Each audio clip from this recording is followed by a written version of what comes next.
It's story time.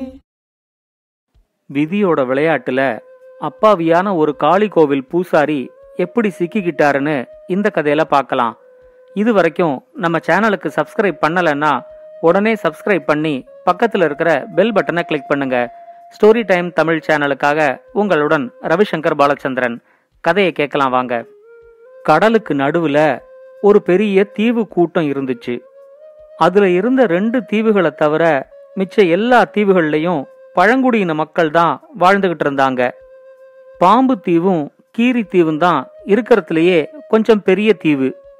இந்த 2 தீவுகளோட ராஜாக்களுமே அடிக்கடி ஒருத்தருக்கு ஒருத்தர் சண்டை போட்டுக்கிட்டு இருந்தாங்க.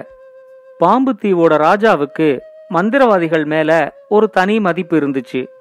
புது புது மந்திரவாதிகளை அரண்மனைக்கு கூட்டிக்கிட்டு வந்து அவங்க செய்யற மந்திரஜால வேலைகள் எல்லாம் பாக்கிறது அவனுக்கு ஒரு வேடிக்கையான பொழுதுபோக்கா இருந்துச்சு. அதனால பல நாட்டு மந்திரவாதிகளும் அப்பப்போ பாம்பு தீவோட அரண்மனைக்கு வந்துட்டு போவாங்க. பாம்பு தீவோட ராஜாவுக்கு ஒரு பையனும் ஒரு பொண்ணும் இருந்தாங்க. மந்திரவாதிகள்லாம் வந்து மாயாஜால வித்தைகளை காட்டும் போது அந்த இளவரசனும் இளவரசியும் கூட அரண்மனைக்கு வந்து அதெல்லாம் வேடிக்கை பார்ப்பாங்க. ஒரு தடவை ஒரு பெரிய நாட்டோட மந்திரவாதி இந்த தீவு கூட்டங்களை கடந்து வேற ஒரு நாட்டுக்கு கப்பல்ல போய்கிட்டு இருக்காரு அப்படிங்கிற தகவல் பாம்பு தீவோட ராஜாவுக்கு வந்துச்சு.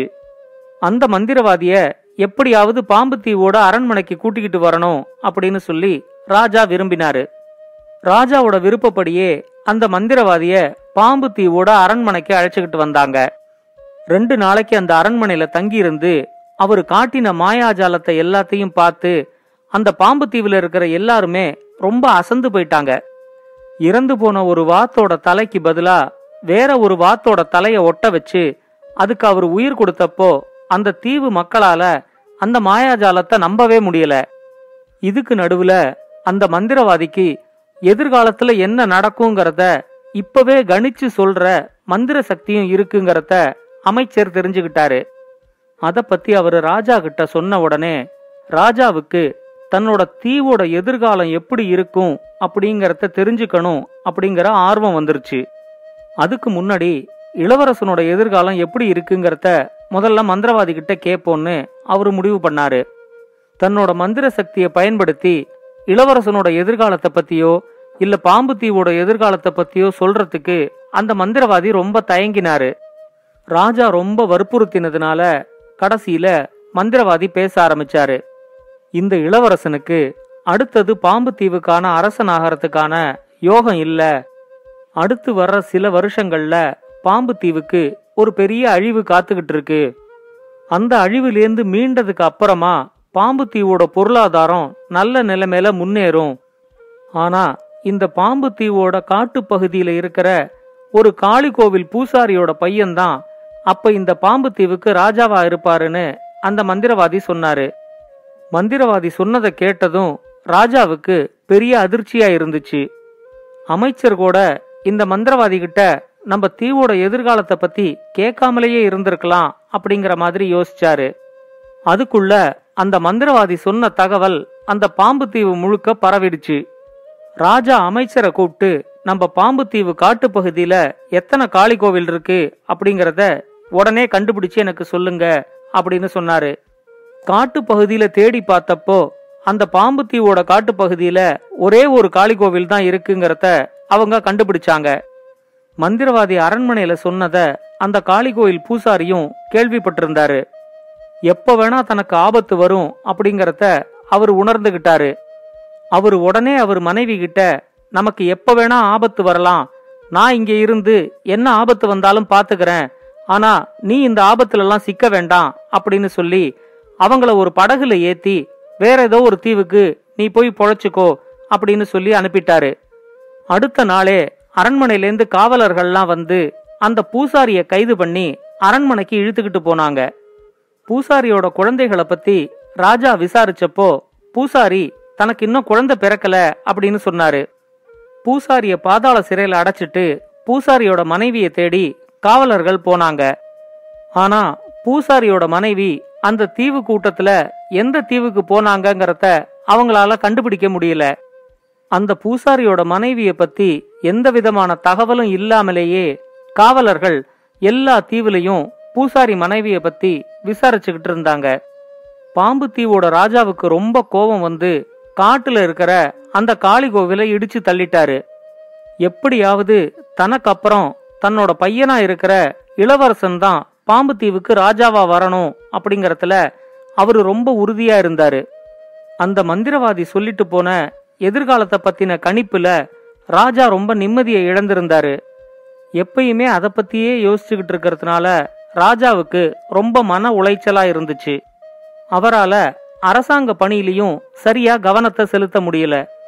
பூசாரியோட மனைவி காணாம போனது வேற அவருக்கு ரொம்ப கவலைய கொடுத்துச்சு. இதுக்கு நடுவுல கீரித்தீவோட ராஜா தன்னோட படைகளை திரட்டிக்கிட்டு பாம்பு தீவை தாக்கறதுக்கு வந்தாரு. இந்த தடவை அவர் கூட சில பழங்குடியின மக்களும் சேர்ந்துகிட்டாங்க.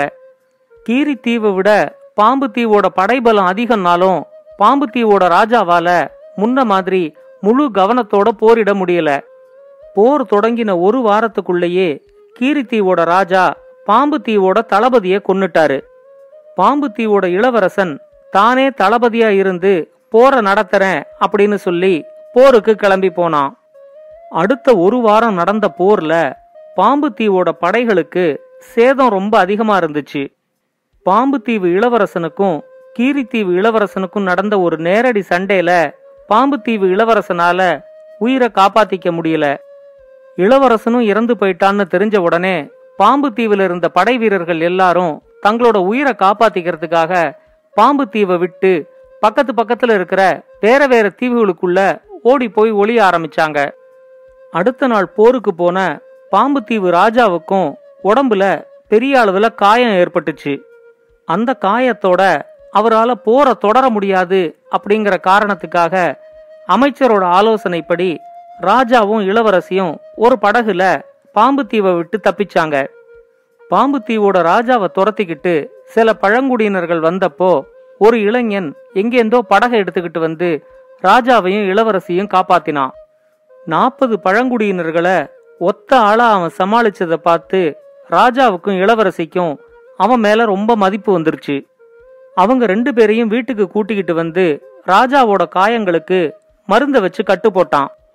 இன்னும் 1 மாசத்துக்கு ராஜாவால போர்ல பங்கெடுத்துக்க முடியாது அப்படிங்கறத ராஜாவுக்கு எடுத்து சொல்லி அவரை முழு ஓய்வு எடுத்துக்க சொன்னான். இந்த 1 மாசத்துல ராஜாவையும் இளவரசியும் அவன் ரொம்ப நல்லா கவனிச்சுக்கிட்டான். ராஜாவை தேடிக்கிட்டு அந்த தீவுக்கு வந்த பழங்குடியினர்களை எல்லாரையும் அவன் விரட்டி அடிச்சான். வேற வேற தீவுல இருந்த பாம்பு தீவோட வீரர்கள் எல்லாம் ஒன்னா திரட்டி அவங்கள வச்சு ஒரு சிறிய படைய கட்டமைச்சான். அவன் செய்யற செயல்கள் எல்லாம் பார்க்கும்போது பாம்பு தீவு ராஜாவுக்கு தன்னோட நாட்டை மீட்டிட முடியுங்கிற நம்பிக்கை ரொம்ப வந்துச்சு. இவ்வளவு உதவி செய்யற அந்த இளைஞனுக்கு திரும்ப நன்றியை எப்படி செலுத்த போறோம் அப்படின்னு ராஜா யோசிச்சப்போ அவருக்கு ஒரே ஒரு வழிதான் தோணிச்சு. அந்த தீவுல இருந்த ஒரு கோவில்ல இளவரசிக்கும் அந்த இளைஞனுக்கும் பாம்பு தீவோட வீரர்கள் முன்னிலையில திருமணம் நடந்துச்சு. திருமணம் முடிஞ்சு கொஞ்ச நாள்லயே நட்பா இருந்த சில பழங்குடியினர்களை சேர்த்துக்கிட்டு மறுபடியும் அந்த இளைஞன் பாம்பு தீவு மேல படையெடுத்து கிளம்பினான். இந்த மாதிரி திடீர்னு வந்து ரொம்ப பயங்கரமா தாக்குவாங்கன்னு கீரி நாட்டு ராஜா எதிர்பார்க்கவே இல்ல. 2 நாளுக்குள்ளேயே கீரித்தீவோட ராஜாவும் இளவரசனும் அந்த தீவு கூட்டத்தை விட்டு தப்பிச்சு எங்கேயோ ஓடிட்டாங்க. மிகப்பெரிய வெற்றியோட வந்த அந்த இளைஞனை பாம்பு தீவோட ராஜா ரொம்ப பாராட்டினாரு. பாம்பு தீவோட ராஜாவையே மறுபடியும் பாம்பு தீவுக்கும் கீரித்தீவுக்கும் ராஜாவை ஆக்கிறதுக்கு அவன் முயற்சி பண்ணப்போ ராஜா அதை ஒத்துக்கல. காயங்கள்னால என்னோட உடல்ல கொஞ்சம் பலம் குறைஞ்சிருந்தாலும் இந்த போர்ல கிடைச்ச வெற்றினால என்னோட மனசு ரொம்ப நிறைவா இருக்கு. ஆனா இந்த வெற்றிக்கு காரணமான நீதான் இந்த நாட்டுக்கு அடுத்த ராஜாவா இருக்கணும். உன்கிட்ட ஆட்சி அதிகாரத்தை கொடுத்துட்டு நான் கொஞ்ச நாளைக்கு ஓய்வு எடுக்கலான்னு முடிவு பண்ணிருக்கேன் அப்படின்னு பாம்பு தீவு ராஜா சொன்னாரு.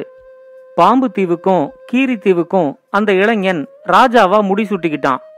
அவனோட குடும்பத்தை பத்தி அமைச்சர் அவன்கிட்ட கேட்டப்போ அந்த இளைஞன் சொன்னா, என்னோட சின்ன வயசுலயே எங்க அம்மாவும் அப்பாவும் பிரிஞ்சுட்டாங்க. எங்க அம்மா தான் என்னை வளர்த்துக்கிட்டு இருந்தாங்க. 15 வயசா இருக்கும்போது எங்க அம்மாவும் செத்து போயிட்டாங்க. எங்க அப்பா வேற ஒரு திருமணம் செஞ்சுக்கிட்டு இங்க இருக்கிற ஏதோ ஒரு தீவுல காளி கோவில் பூசாரியா இருக்கிறாரு அப்படிங்கறத மட்டும் எங்க அம்மா எனக்கு சொல்லிருக்காங்க அப்படின்னு அந்த இளைஞன் சொன்னான். அப்பதான் அந்த ராஜாவுக்கும் அமைச்சருக்கும் அந்த மந்திரவாதி சொல்லிட்டு போனதும் காளி கோவில் பூசாரிய கொண்டு வந்து பாதாள சிறையில அடைச்சு வச்சிருக்கிறதும் ஞாபகத்துக்கு வந்துச்சு. அவரை உடனே விடுதலை பண்ணி கூட்டிக்கிட்டு வர சொன்னாங்க. தன்னோட பையன் பாம்பு தீவுக்கும் கீரி தீவுக்கும் ராஜா ஆனதை பார்த்து அந்த பூசாரி ரொம்ப சந்தோஷமாயிட்டாரு. அதுக்கப்புறம் அந்த இளைஞன் பாம்பு தீவையும் கீரி தீவையும் ரொம்ப நல்ல முறையில ஆட்சி நடத்தி பொருளாதார ரீதியா 2 நாட்டையுமே உயர்த்தினான்.